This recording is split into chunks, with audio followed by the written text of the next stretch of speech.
Topic of my short video today is why engagement surveys don't work. And I've spent years looking at what goes on in the market. People have woken up to how important engagement is. So companies all over the world now go, okay, we've got to measure engagement, we've got to run engagement surveys.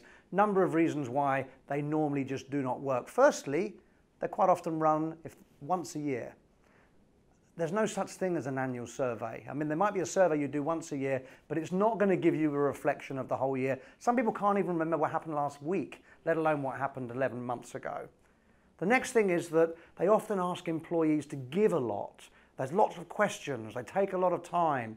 They're asking a lot of their employees, and I often go into companies and I ask, when's your annual engagement survey due? And you see the employees say, oh, it's next month, or and they roll their eyes because they know it's going to be a pain, it's going to take a lot of energy and effort, and they're probably not going to see the results for such a long time because they've all got to be analysed by the HR department, and that takes a long time. They don't also believe they're confidential and anonymous. I mean, you could be running the most confidential and anonymous internal survey. Team members don't believe it's confidential and anonymous. So one of the things that we set about doing at Engagement Multiplier was improving and focusing on the return on investment, the ROI, for the employee. So it needs to be super quick, and our survey takes less than 10 minutes every 90 days.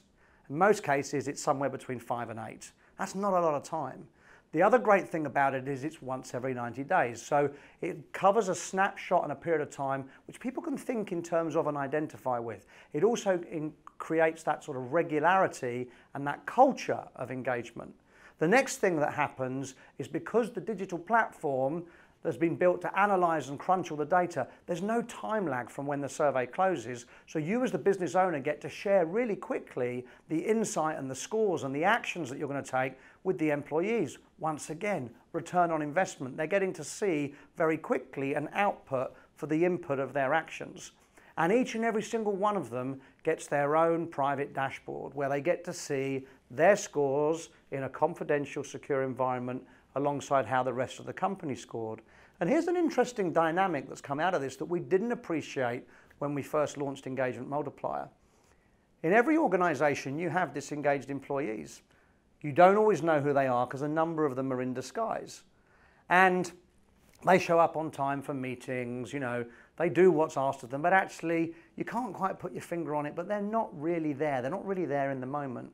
And the interesting thing about Engagement Multiplier is via their private dashboard, once every 90 days, they get to see how they scored the company versus how everyone else scored the company. And that gets them thinking, right? Because we like to be part of a community. We go to work every day. We want to be part of a team. We want to feel that we're part of a team that's doing things together. And if constantly every 90 days you're getting a reminder that the team's disengaged, but you're over here, then normally one of two things happens. Either you want to be part of the group, you raise your game, you raise your engagement levels so that you can join that group. Or if that's not what you want to do, you can easily take your disengagement elsewhere. So this filter of helping you to actually help employees get a really good return on investment and get to compare their scores with the rest of the organization and for it to be confidential, anonymous, swift and efficient is why Engagement Multiplier works when engagement surveys normally don't.